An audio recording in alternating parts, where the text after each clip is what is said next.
So what I was starting to say was that girls, when they're young, are afraid of a ball that's coming at them hard. That's a real fear. Hmm. And that I overcame that because I have brothers and we played on outside on the green. But one of my brothers realized that very early. So he decided he was going to take the fear out of me. Now I live up on a slight bit of a hill. So I would be up on the hill and he would be slamming balls at me. So that's how my fear of hard balls and all that, dissipated. And now I had the bruises to show it. So playing in five-a-side is it's just great because you get loads of touches on the ball. You can't hide. You have to make runs, And if you're a defender, you have opportunities to score goals, and it's just so exciting, particularly because you get more touches on the ball. The introduction of something like futsal into the kind of curriculum of player development is a very, very efficient and effective way of increasing the game time minutes and the amount of football that a child needs in developing their skill set. And Well, the way I would look at that is it'll only benefit them if they use the skills in a game situation.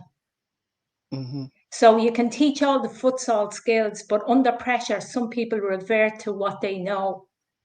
So the idea is to encourage them, even if they make mistakes at that young level, to encourage them to keep trying, keep using the skills, and not to be shouting at them or roaring at them, just to advise them and encourage them.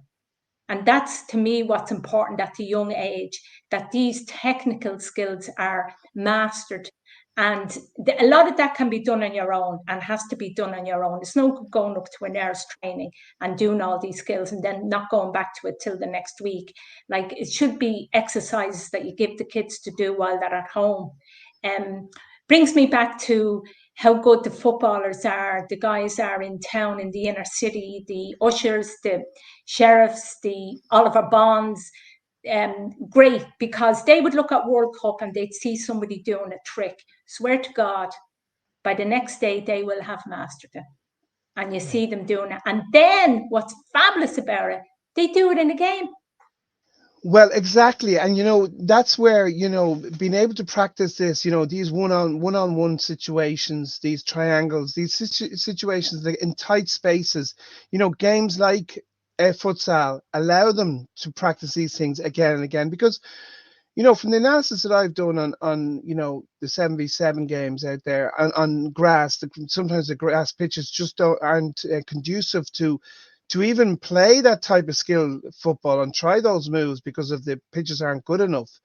But what you're saying is there is, to learn and practice these situations and not be afraid of losing the ball because you can only learn to keep it by trying to go past that player. And you as a left full, nowadays we playing football out from the back, and very often it's the left full and the right full who are taking the ball on, and they if there's space in front of them, they're asked to bring it forward, and they're trying to suck in the press so to create space in midfield. And I'd love to find out what was it like for you as a left full. How did you visualize your left full position back in the day? Well, I'm a right-footed player. So playing on the left was just a dream because every time I touch the ball, most times I'm taking it into play. I'm not restricted by space down the left-hand side. So, yeah, I loved playing that because I could always get it, and then I had a target to play against. Whereas you see players who are right-footed, and the ball comes to their right foot, and they have a yard between them and the sideline.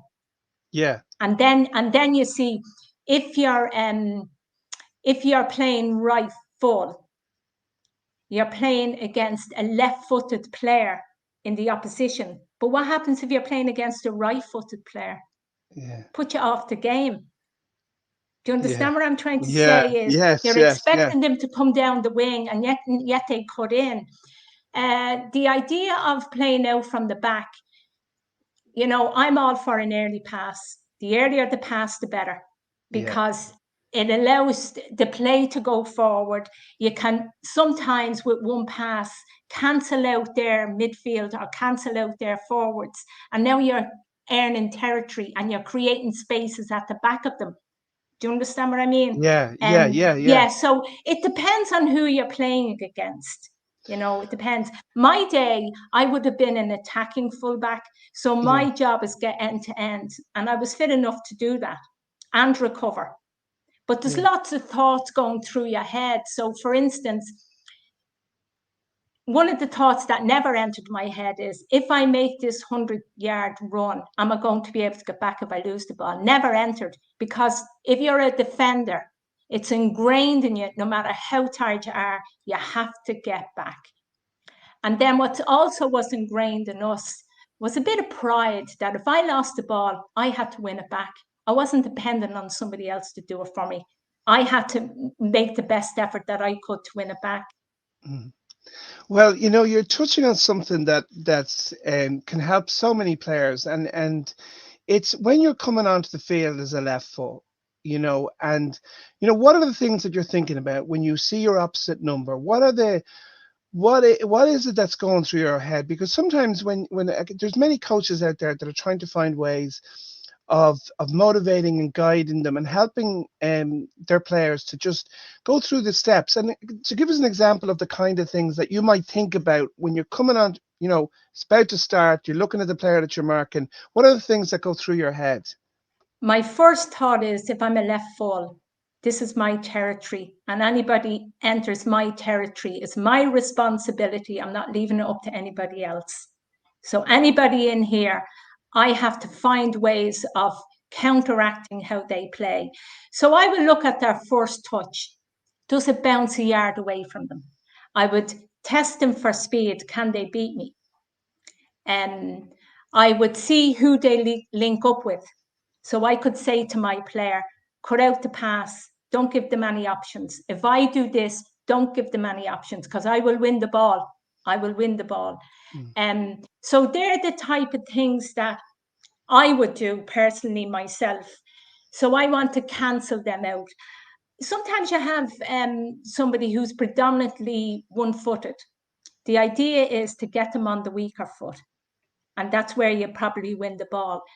The other thing I do is I get in as quick as I can and then stop a yard off the player, so that I'm not committed.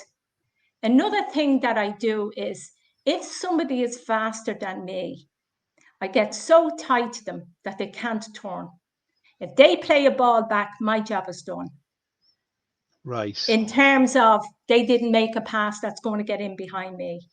Okay. But it's very important that I can rely on my defenders that are with me and my midfielders, that I can rely on them to make the correct angle, that I can see all of them. I don't want to see their foot. I want to see all of them, because depending on where they're standing will determine where I give the ball. So for instance, if they're being marked and on one side, well, obviously the ball I'm going to play to the other foot, whether it's their good foot or their weak foot or their strong foot, it won't matter. The chances are I have more than a 50% chance that they're going to hold the ball up, or at least have the ball, whatever they decide to do with it. But at least we'll hold possession. So there's loads of things that go through your head. And one of the things I probably pride myself in is that if I can cancel my player, I can be a half a player for somebody else. Can help so many players to realize, to kind of subdivide the game into, because very often, and this is one of the things that I think can help a lot of players, and you can say, sometimes when you're playing in a game and you begin the game and your touch is off, was there any times in your when you just, for whatever reason, the first couple of touches are just off? You never had a bad.